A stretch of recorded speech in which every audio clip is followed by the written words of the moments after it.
헐몬산에서 정말 깨끗한 물이 흘러 들어오고, 그 다음에 그 주위에 온천이 많아가지고 그 따뜻한 물들이 그 호수로 이렇게 몰려오기 때문에 그곳에는 참으로 고기가 많고 참으로 풍요로운 그러한 호수라고 불리기도 하고 바다라고 불리기도 하는 그러한 곳입니다.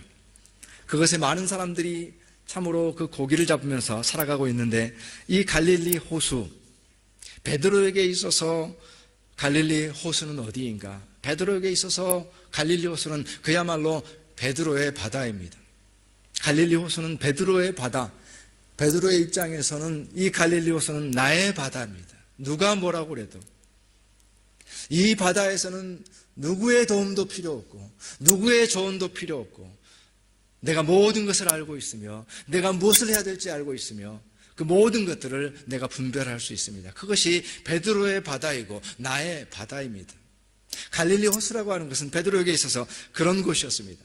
지금도 그 갈릴리 바다에 가보면은 그 주위에 있는 건물 중에서 가장 큰 건물은 베드로 기념성당입니다. 그리고 그 기념성당 앞에 동상이 서 있는데, 아주 높은 동상으로 이렇게 쳐다보면은 베드로가 저렇게 멋있게 생겼을까? 저렇게 위험 있게 생겼을까? 라는 생각이 들 정도로 참 멋있는 베드로의 동상이 있습니다. 그리고 그곳에서 잡히는 물고기를 사람들이 베드로 물고기라고 그렇게 얘기합니다. 그야말로 갈릴리 바다는 베드로의 바다이며 베드로에게서는 나의 바다입니다. 모든 것을 알고 있습니다. 그런데 오늘 이 베드로가 이 갈릴리 바다에서 하나님의 말씀을 듣습니다. 예수 그리스도의 말씀을 듣습니다. 아무것도 필요치 않습니다. 어떠한 조언도 필요치 않습니다. 어떠한 말씀도 필요치 않습니다. 베드로에게는 모든 것이 있습니다. 갈릴리 바다에서만큼은 그에게 모든 지식이 있고 모든 분별이 있고 어떻게 해야 될지 압니다. 그런데 그 베드로가 나의 바다에서도 주님의 말씀을 듣습니다. 그것이 주님으로 주님 되게 하는 것입니다. 나의 바다에서 내가 모든 것을 경험했습니다. 내가 모든 것을 분별할 수 있습니다. 그래서 내가 모든 것을 알고 있기 때문에 이것은 나의 바다입니다라고 말할 수 있는 그곳에서 주님의 음성을 듣는 것입니다. 주님께 묻는 것입니다. 주님께서 말씀하셔야만 나의 바다이지만, 비록 나의 바다이지만 주님께서 말씀하셔야 됩니다. 주님께서 말씀하십시오 하는 것이 우리의 인생 속에서 주님을 주님 되게 하는 것입니다.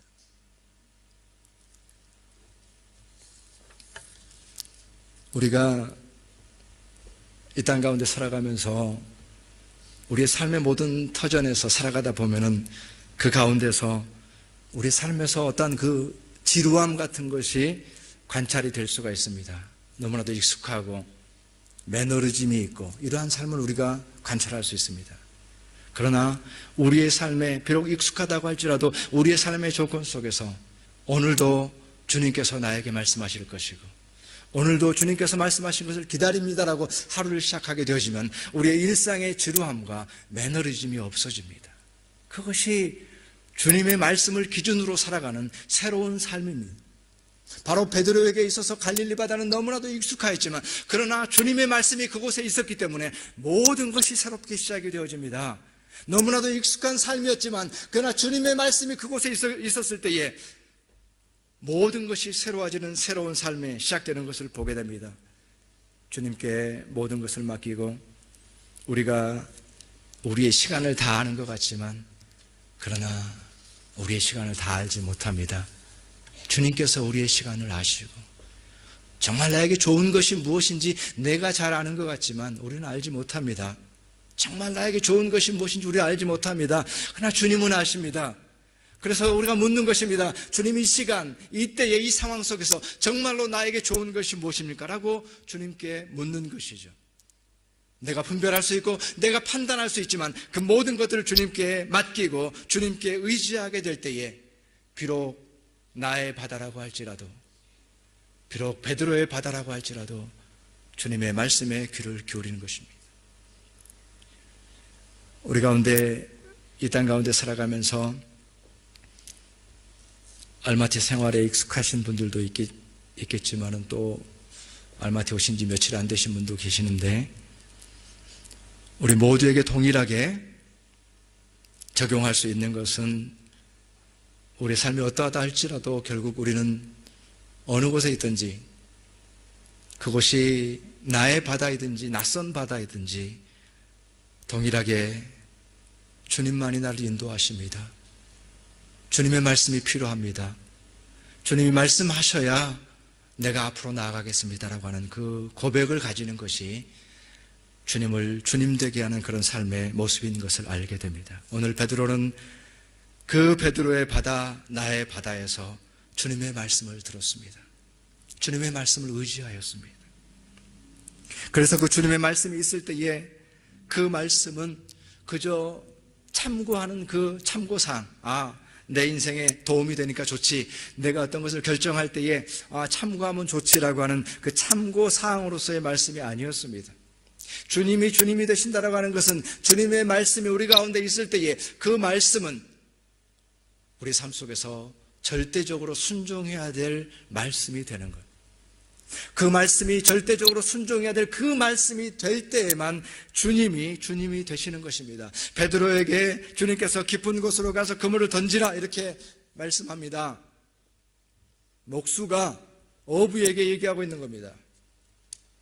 베드로의 바다에서 목수가 석공이 어부에게 깊은 데로 가서 고기를 던지라고 얘기하고 있습니다.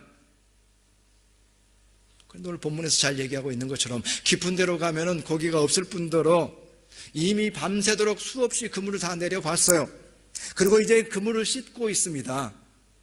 더 이상 그물을 내릴 이유도 없고 그물을 내릴 수 있는 상황도 안 되고, 그러나 베드로에게 주님의 말씀이 주어졌을 때의 베드로의 고백은 말씀에 의지하여 내가 그물을 내리리다. 말씀에 의지해서 내가 그물을 내리겠습니다. 라고 고백하고 있습니다. 사실은 나라고 하면은 가지 않을 길을 가는 것이고, 나라고 하면은 선택하지 않을 선택을 하고 있는 것입니다.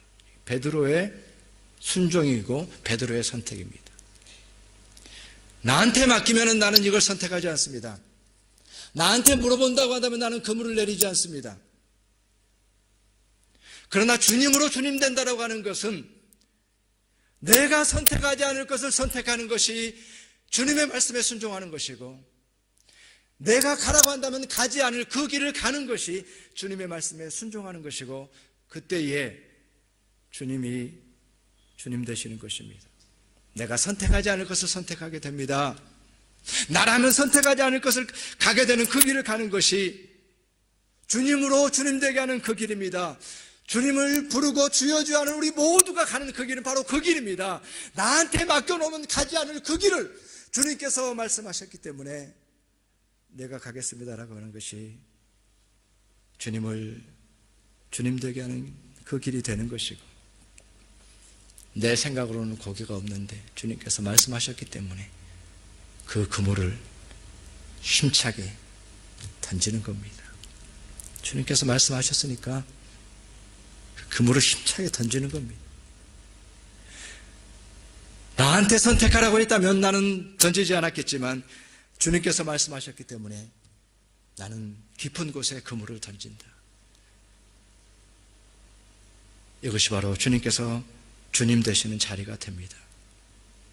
이것이 우리가 주여 주여 주님을 부를 때에 우리의 삶의 태도가 되는 것입니다. 깊은 곳에 그물을 던진다라고 하는 것은 참으로 답답한 일인데, 근데 최근에 아시는 것처럼 그 경제 용어 중에서 블루오션이라는 게 있잖아요. 그 말의 의미는 뭐냐면은 쉽게 얘기하면은 깊은 곳에 그물을 던진다 이거거든요. 고기가 많고, 그러니까 어부들이 많고 무슨 뭐 갈매기도 많고 그런 데다 그물을 던지지 말고 멀리 나가가지고 블루오션에다가, 푸른 바다에다가, 깊은 바다에다, 넓은 바다에다 그물을 던져라. 이 블루오션의 그 경제 전략이잖아요.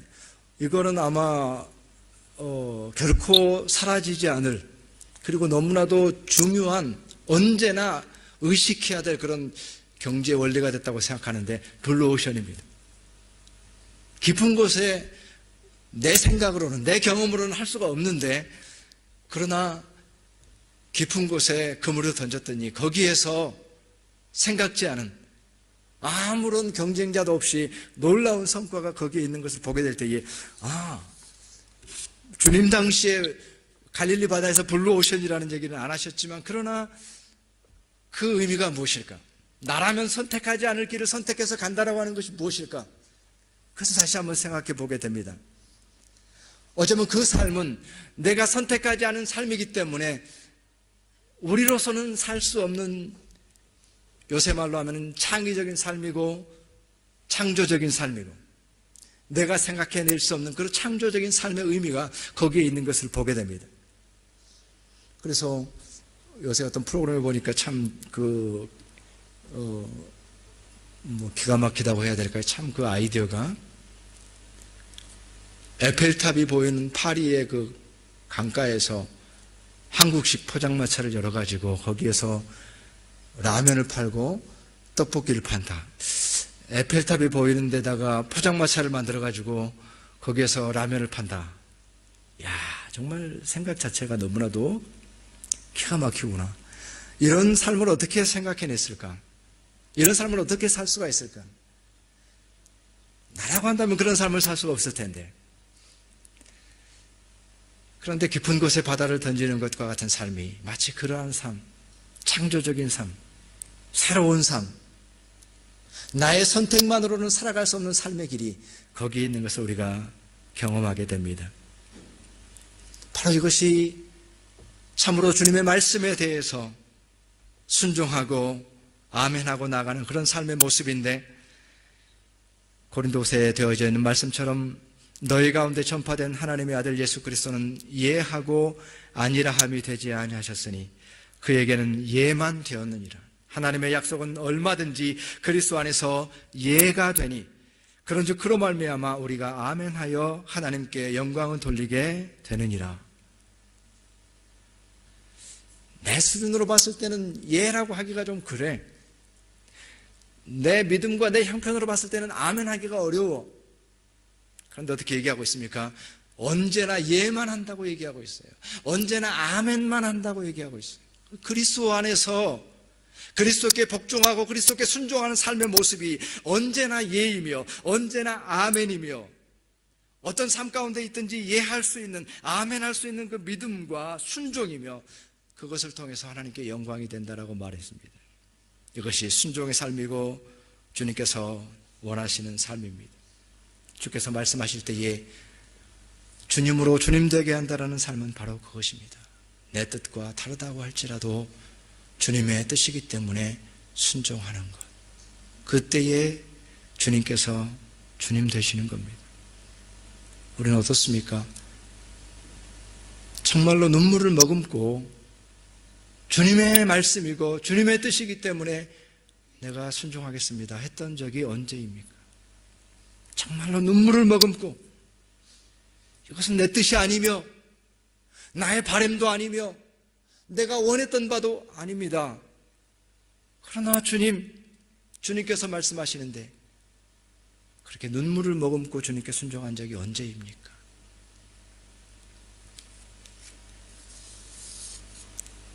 우리 스스로가 스스로 정해놓은 한계선 안에서 우리는 살아갑니다. 나의 지침으로 살아갑니다. 그것을 넘지 못합니다. 거기에서 떠나지 못합니다. 친척과 아비집을 떠나지 못합니다. 그것이 우리의 한계였고 우리의 연약함이었습니다. 우리 스스로 정해놓은 그 한계선을 넘지 못하고 우리 스스로의 매뉴얼을 이기지 못하는 우리의 삶의 모습이 우리 가운데 있었는데, 오늘 베드로와 같이 주의 말씀에 의지해서 깊은 곳에 그물을 던지겠습니다. 그 고백을 할 때에만, 그때에 주님께서 주님이 되십니다. 그때에만 우리가 주님을 향하여서 주여라고 말할 수 있는 자격이 됩니다. 비록 내가 선택할 수 없는 선택을 한다고 할지라도 주님께서 말씀하시기에 순종하는 것, 거기에 주님께서 주님 되시는 것입니다. 오늘 베드로가 참으로 깊은 곳에 그물을 던졌을 때에 놀랍게도 엄청난 물고기들이 거기서 올라왔습니다. 그물이 찢어질 정도로 올라왔고 2배 가득 찼다라고 말했습니다. 정말로 많은 성과입니다. 놀라운 성과입니다. 근데 그때 베드로가 어떻습니까? 고기가 많이 잡혔습니다라고 환호하기 전에 그 자리에서 베드로는 예수 그리스도 앞에 무릎을 꿇습니다. 이것이 주님을 주님 되게 하는 것입니다. 그의 손으로 물고기를 끌어올렸습니다. 그의 손으로 물고기를 끌어올렸고 그 자신 스스로가 그물을 끌어당겼습니다. 내 손으로 잡은 물고기입니다. 근데 베드로는 무릎을 꿇습니다. 내 손으로 비록 물고기를 잡았지만 그 모든 영광은 주님께 돌리고 있는 것입니다. 바로 이것이 주님으로 주님 되게 하는 것입니다. 주님께서 이루셨음을 고백하는 것이고 주님이 이루셨습니다, 주님이 하셨습니다라고 하는 그 고백이 순도 100%의 진실성을 가지고 온전히 주님께서 이루셨다라고 하는 것을 고백하게 되는 것, 그것이 주님으로 주님 되게 하는 것입니다. 우리가 참으로 이 시대 가운데 바라봐지는 모든 문제들은 어디에 그 문제가 있다고 볼 수가 있을까요? 그것은 바로 하나님께서 이루신 것을 자기의 영광으로 취하면서 모든 사역자들이, 모든 주의 일꾼들이, 모든 교회들이 그 교만으로 인해서 넘어지게 됩니다. 이것이 이 시대의 모든 그리스도인들의 문제입니다.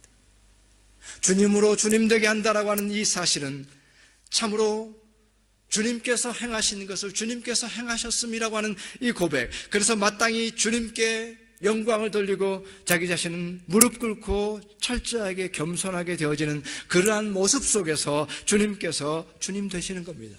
예수님께서 말씀하시는 것처럼 너희가 서로 영광을 주고받으면서 서로가 서로에게 영광을 취하면서 어떻게 나를 믿을 수 있느냐라고 말씀했던 것처럼